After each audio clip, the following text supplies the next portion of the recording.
اچھا، اب بہت سے خاندانوں میں ایک عرف ہے کہ شوہر کو نام لے کے نہیں پکارا جاتا ہے، کہ احترام ہوتا ہے. منع کے ابا کہہ دیں گی انہوں نے کہا تھا، یہ کہہ دیں گی یہ آئے تھے، موڈ ان کا صحیح نہیں لگ رہا. یہ نہیں کہیں گے وسیم آیا تھا. اپنے میاں کو ایسا نہیں کہتی. ایک صاحب نے کلپ ریکارڈ کروایا میرے خلاف کہ یہ کہتا ہے کہ عورت کو چاہیے شوہر کا نام نہ لے، ادب کا تقاضا ہے. جائز ہے لیکن ادب یہ ہے.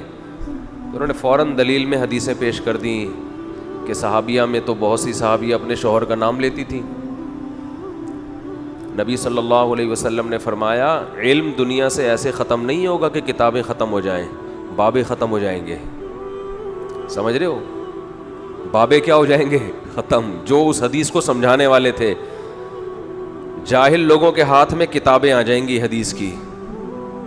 ان اللہ لا يقبض العلم انتزاعا من صدور العلماء ولكن يقبض العلماء. اللہ علماء کو اٹھائے گا. احادیث کو ڈیفائن کرنے والے، اس کا صحیح مفہوم بیان کرنے والے، ان علماء کو اللہ اٹھا لے گا.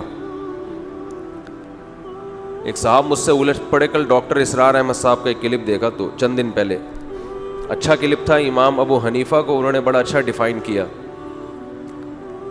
آج کل لوگ یہ کرتے ہیں نا کہ امام بخاری اور امام ابو حنیفہ کو ایک دوسرے کے مقابلے میں لا کے کھڑا کر دیتے ہیں. دیکھو امام بخاری تو حدیث کے اتنے بڑے عالم، وہ کیا کہہ رہے ہیں، اور امام ابو حنیفہ کیا کہہ رہے ہیں. حالانکہ امام بخاری کا مقام امام ابو حنیفہ سے بہت کم ہے، وہ تو بہت بعد کے ہیں.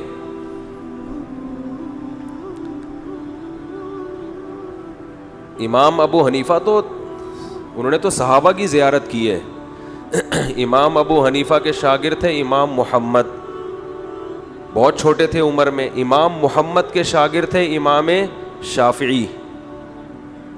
امام شافعی کے شاگرد تھے امام احمد ابن حنبل. امام احمد بن حنبل کے بعد امام بخاری ہے. تو کتنی پشتوں کا فرق ہو گیا.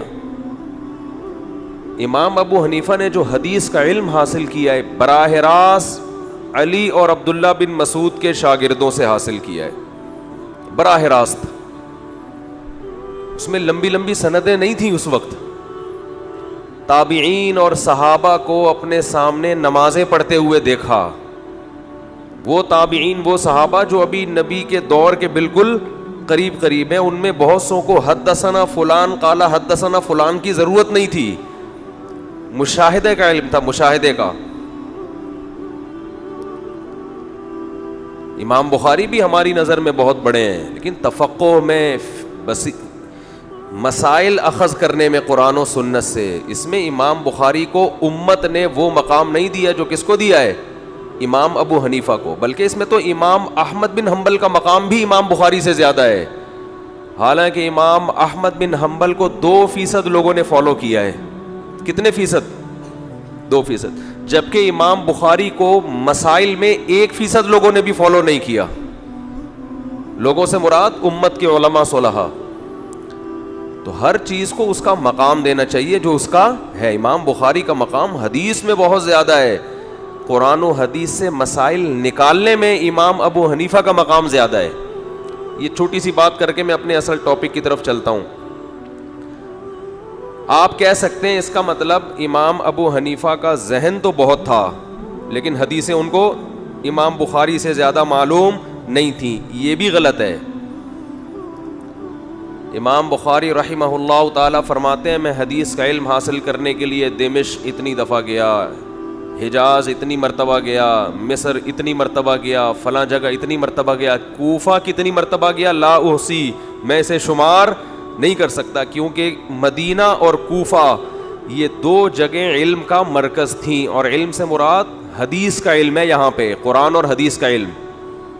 کیونکہ مدینہ تو مدینہ ہے، بہرحال نبی کی آخری آرام گاہ، صحابہ تابعین تھے. کوفہ میں بھی حضرت عمر کے دور میں عبداللہ بن مسعود گئے ہیں، اور حضرت علی موو کر کے، ہجرت کر کے کہاں چلے گئے تھے؟ کوفہ. تو حضرت علی کا سارا علم کہاں منتقل ہوا ہے؟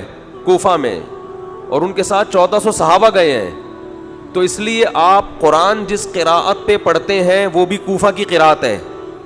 یعنی ہم جو قرآن پڑھ رہے ہیں نا، یہ قاری کہاں کے تھے؟ کوفہ کے قاری تھے، جن کی قرات پوری دنیا میں مشہور ہوئی ہے. یعنی قرآن اس امت نے کوفہ کے لوگوں سے سیکھا ہے. اور امام بخاری کہتے ہیں میں ہر جگہ حدیث کا علم حاصل کرنے گیا ہوں متعین مقدار میں. کوفہ اتنی دفعہ گیا ہوں کہ میں شمار نہیں کر سکتا.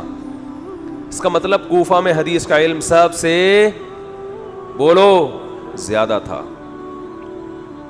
کیونکہ عبداللہ بن مسعود اور حضرت علی کے شاگرد تھے وہاں پہ. تو امام حنیفہ تو ہیں ہی کوفہ کے، انہوں نے تو براہ راست ان لوگوں سے علم حاصل کیا ہے.